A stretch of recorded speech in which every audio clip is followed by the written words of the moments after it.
Okay, so for number 17, we want to use the fact that the coordinate point a comma b is equal to the set, to this set, right? We want to use this fact to prove that the coordinate point a comma b is equal to x comma y if and only if a is equal to x and b is equal to y.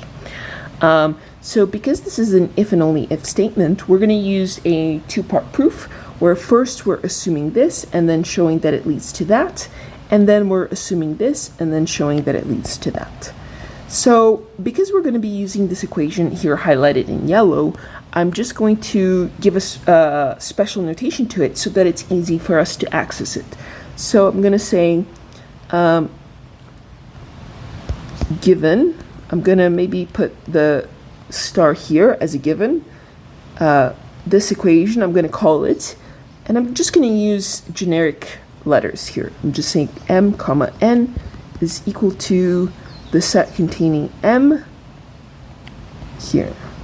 As I'm going to use this fact, I'm just going to put a star here so that I can refer to it, right? So let's get started with our two-part proof. So for part 1, I'm going to assume this guy. So I'm going to say let the point a comma b be equal to the point x comma y. So I'm going to say using the equation star, which I've described it here, we have that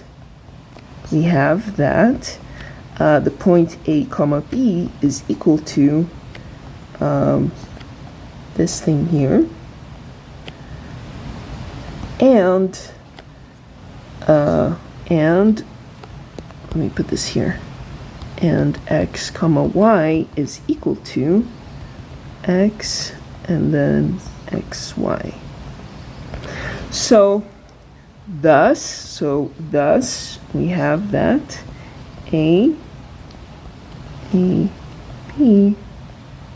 is equal to the set containing x comma xy. Okay, so now that we've established this, we're going to use property of set equality, because if two sets are equal, it means that their elements are the same, right? So if we compare the elements, the only way that it makes sense is that if this is equal to that, because for the elements to be the same, it's the only way. We're comparing a set which has only one element, right? It would be impossible for, say, this first one to be equal to this one here. Okay, so thus this, so which implies that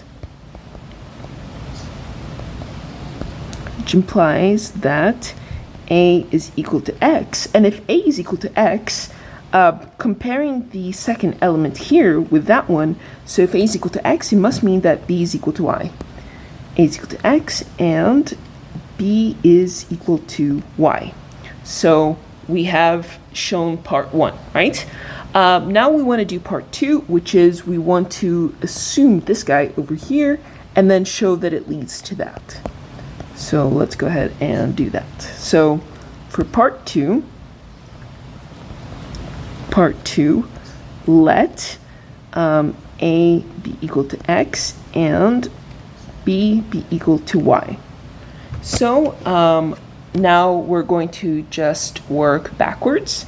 So for this one, we're going to say then, using set equality, the set containing a is equal to the set containing x, and the set containing x, y is equal to the set containing ab.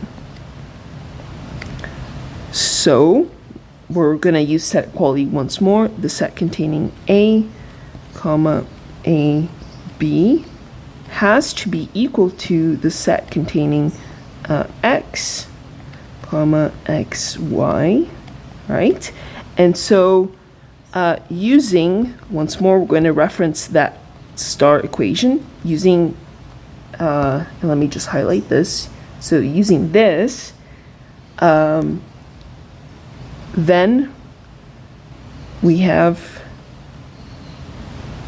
Using this, we can just say then a comma b is equal to x comma y, because the star equation basically means that this is the same as this, and let me do it in a different color, and this is the same as that. So using the star equality, we have shown, the star equation, we have shown that those are equal, and that is it. We did the two-part proof, so we proved the biconditional.